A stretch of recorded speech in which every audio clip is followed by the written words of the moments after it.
Alright, Nasomatto fragrances ranked. This is a top 5 Nasomatto fragrances video, but I am throwing in one more extra one, so we'll maybe call it an honorable mention with a top 5. But I've got, as I said, 6 total fragrances, and I'm ranking them in my favorites order. So if you want to find out my favorite Nasomatto fragrances, then please stay tuned.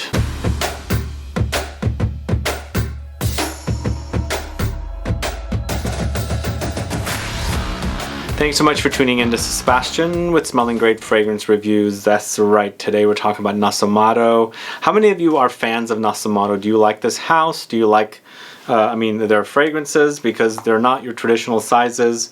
They're 30 ml bottles like this. They're Extrait de Parfum concentration.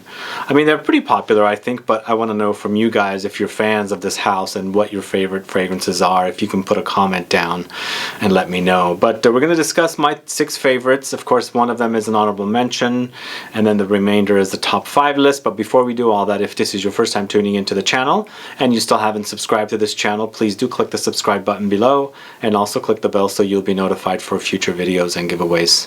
So yeah, Nasomatto was a house that I discovered back in 2012, and it's a story that I had read about Nasomatto everywhere, and it was just before or around the time I was starting my channel on YouTube, my very first channel. This is my second channel that you're watching this video on now, and the story was I went in to buy Nasomatto's Black Afgano, and I guess I really loved it. It was not a blind buy. I basically went in, smelled it, bought it, but while I was smelling a Black Afgano at Barney's here in San Francisco, and sadly it's gone now, I also fell in love with Portrait of a Lady, and 2 weeks later I went and bought Portrait of a Lady, which both of the fragrances were really intense experiences. I feel like Black Afgano now seems a little lighter. Has anybody experienced this? Has the whole entire collection gotten lighter? Reformulated? I don't know what's going on. They don't seem as beefy as they once were. Anyway, there are 30 ml bottles, $185, and they're Extrait de Parfum concentration, meaning the highest concentration of perfume oils, and you get more perfume oil, less juice in a 30 ml bottle. So 185. I think there are plenty of them around at discounters, but if you go to like a store that sells them suggested retail, they're basically just $185. So we're going to start off with the first one, and that one is Silver Musk, and that's number 6, or my honorable mention. So Silver Musk is definitely a great musk fragrance. It's mostly about musk. When you're wearing it, you get some light floral touches, very light ambery touches, and also I get some light aldehydic touches as well, a little bit of ozonic touches. So I think it's appropriately titled for Silver Musk. I like it as a fragrance, but if I'm ranking them against the other fragrances that I have in my collection from Nasomatto, it's way at the back. But if I'm putting it in part of a musk collection, does it rank pretty high? It's up there, but it's not like one of my favorite musks, and it's also a clean musk rather than like an authentic or a non-authentic but authentic smelling synthetic musk. So and when I'm referring to authentic smelling, I'm talking about like a real deer musk. This doesn't smell like that. It's mostly a very, very clean musk, but as I said, I do get those light floral touches, a little bit of aldehydic touches, a little ozonic touches, and then also some light amber touches. It's very laundry clean, fresh. It's the kind of musk that if you're into just basically wearing a skin scent that's very, very clean, musky, then this is what you would do. So that is Silver Musk from Nasomatto. It's my number 6 or my honorable mention. Let me know if you're a fan of this fragrance. Are you a fan of any of these fragrances? And then we'll move on to number 5. And number 5, this was a little bit hard for me to do. I was juggling the different fragrances, and even though I'm fans of a lot of the fragrances, obviously I own them, I ended up putting this one at number 5. This is Duro, this one right here. So why is this one down here?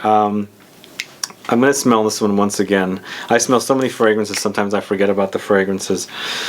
So Duro is a very, very intensely woody fragrance. Lots of woods. It's like an overdose of woods with a slight animalic leather touch and spices thrown in. I feel like there's also saffron in here, so there's some aromatic touches in here. And as I always say, saffron goes into a leathery direction, can end up smelling leathery. So I feel like they're not only using leather, they're also using some saffron in here, because saffron is a spice after all. But you know what? It smells like very, very dark woods, very wintry woods, but dry, very, very dry. Dry winter. I don't know, we've had drought here every so often.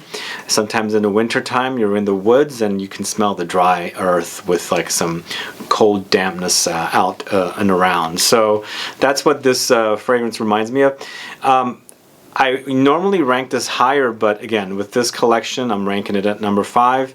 But you know, it's a great scent. It's just I can't rank everything at number 1, obviously. And some of you might like this one more than others. It depends on whoever is smelling them, of course. But today I'm ranking Duro at number 5. So that's Duro. It's a great scent, don't get me wrong. I mean, I don't hate the fragrance, but you know, as I said, I have to rank it somehow. So number 4 is Hindu Grass. So Hindu Grass is the fragrance that I was saying earlier. It's a little difficult to find.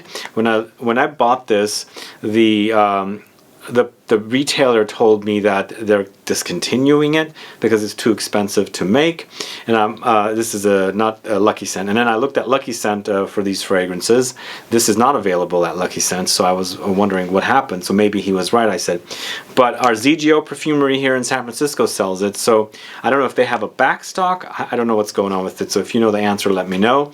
But I am ranking it today in this list. I've left it off of other lists and videos before, after I found out that it was getting discontinued.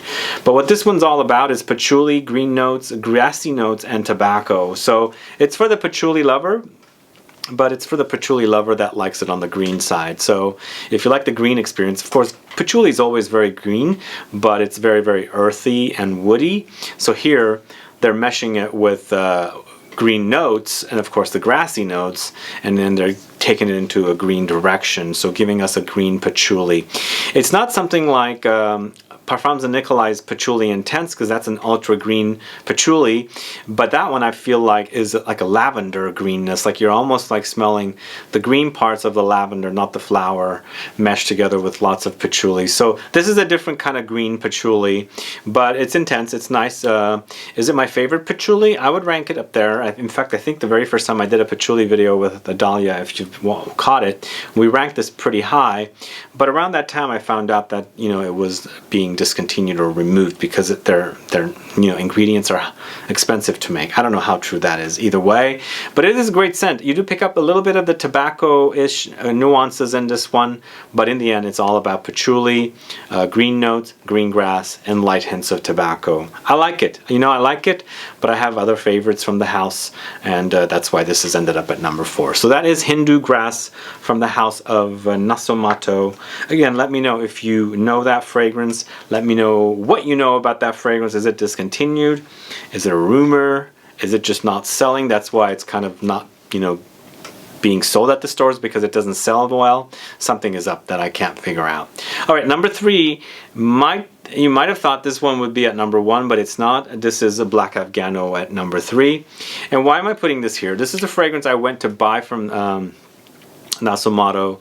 This was probably one of my more expensive niche fragrances that I bought by myself for the first time back in 2012, and spending that much money I thought was really expensive. Then 2 weeks later I went back and spent almost double the price for a bottle of Portrait of a Lady when I was like first exploring niche. But you know, the reason I bought this is because of the cannabis note. I was really intrigued by that note, and it has that note in here. And I was also really intrigued with the name, Black Afgano, and then also the color of the juice, all the darkness. I just felt like, you know, I don't have any bottles like this in my collection. Never have I bought a bottle like this in my entire lifetime back in 2012. So I needed something unique like this, so I went and picked it up. But this one's all about oud, incense, cannabis, woody notes, resins, tobacco, coffee, green notes. So it is a very, very intoxicating smell. It's a little addictive. And the rumor was people used to come into, you know, tourists used to come into Barney Barney's and they just buy up all the bottles they have and take them with them back home. I don't know how true this is, but they rarely ever had testers there because apparently people went in and sprayed them all the time and they just kind of like, you know, loved it. So they would always hide the tester. Sadly, Barney's is no longer, and the only place I can buy Nasomatto in San Francisco now is ZGO Perfumery. But in the end, I feel like this is definitely a hyped fragrance. A lot of people love it. I know there are people that hate it as well. Let me know what you are. Are you one of the ones that loves this fragrance, Black Afgano, or are you one of the ones that hates this fragrance? And if you're going to tell me, let me know why for either case, because I'd like to find out why you would love it, and I'd like to find out why you would hate it, if that makes sense. So in the end, it's at number 3. It's still a great fragrance. It's been copied over and over. People have copied this particular style because, you know, once people learn that there's a really popular fragrance, what are they going to do? They're going to copy it. So anyway, Black Afgano is at number 3 from the house of Nasomatto. Let me know how you're liking this ranking so far. Is it totally out of whack, or is this how you would rank? Okay, so number 2 is a fragrance that I almost put at number 1, but I ended up putting it at number 2. This is Pardon, or Pardon. So I'm going to spray this one again. It's been a while since I've sprayed it.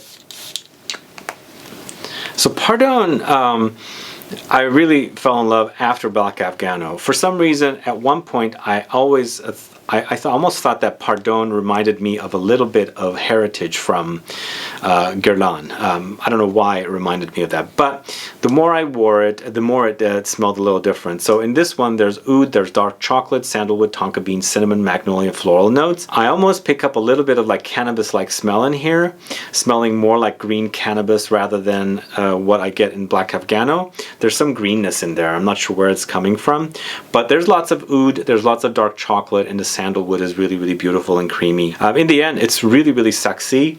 Where's the patchouli also? There's supposed to be some patchouli in here because I do get a major dose of patchouli, and that's kind of why I felt like it reminded me of Heritage. They're not identical, it just hinted at Heritage, and that's kind of how I re-fell in love with Heritage after smelling it and wearing it in the early 90s. But with this one, it is a really, really great scent. It totally is. It almost deserved number 1, but I'm putting something else at number 1. But it's quite sexy. It's dark, it's woody, it's green. As I said, it reminds me of a little bit of like green cannabis in here, not smelling like Black Afgano, but all the green parts. There's something camphoric in here. Also patchouli. Where's the patchouli note? I haven't seen it, but a really, really great scent. And I love the color. One thing I do want to mention about this one, I thought the color was different when I first bought my bottle. This is a second bottle from me. Either way though, that juice color is really, really gorgeous, and it deserves number 2. You might be pissed off that at me putting this one here at number 1, but let me know if you're a fan of Pardon and do you think it deserves the number 2 spot after you see what my number 1 is. Anyway, my number 1 fragrance, I've featured this in other fragrance videos, and I recently featured in an Ambroxan video. This is Baraonda from Nasomatto. And why is this one here? It's because I love boozy fragrances. It's because I love whiskey. I love, not to drink it, well, I do like to drink whiskey, but I like it more in fragrances. I'm a tequila guy. Baraonda is the whiskey, the vanilla, the Ambrette. The Ambrette is really, really beautiful and gorgeous in here. There's woods, there's Ambroxan, as I said, there's rose, and there's musk. You know, in the Ambroxan video, I think I mentioned that it kind of hinted at a little bit at Intense Cafe. Sometimes it does that. I think it's the rose. The rose in here is similar to Mancera or Montal's rose. It lightly hints at that. There's something like creamy, milky in here. Not necessarily going full-on like tonic. Perhaps it could be the Ambrette or the musk that's creating this kind of smell. But when you put it to your nose, that rose in here kind of hints at that, Intense Cafe from Montal. But in the end, it's a great, great scent. It's not one of the strongest Nasomatto fragrances, but I'm judging this video with smells mostly, with a little bit of a thought put into how they perform. And this is not the beastliest performing. In fact, I have to be upfront, none of the Nasomatto fragrances perform beastly on me. None of them do. I know beastly fragrances, and these are definitely not. And at one time, I thought Nasomatto's Black Afgano was pretty beastly. So something has happened. Is it my palate change? Is it my chemistry? I know beastly fragrances. I have a ton of them, and definitely these are not. And of course, Baraonda is definitely not. But as a smell, it's pretty fantastic. I really love the booziness and the muskiness and the Ambroxan and the rose in here. Really delicious. So that is Baraonda from Nasomatto, and that is my #1 fragrance from this house. And of course, Nasomatto has a lot more fragrances. This is all I own from this brand. But if I haven't spoken about one of your favorite Nasomatto fragrances, which is it? And if you were to rank this list that I just created, how would you rank these fragrances? Would you move anything around? Would something end up from the back, at the top? I would love to find out. Put a comment down and let me know. And I know that Nasomatto has a new fragrance coming out. I'm drawing a blank with the name right now, but I'm very curious about that new fragrance. And also, you know, let me know if you're big fans of other fragrances from this house. I'd like to find out why you like them and what made you decide to get those fragrances. Anyway, guys, thanks so much for watching today's video on my top 5 Nasomatto fragrances. Let me know if you have any questions or comments. If you do, please put it down in the comment section. Other than that, please like this video, please share it, follow me on Facebook, Twitter, and Instagram, and I'll be back with more videos very soon. Have a good one. Goodbye.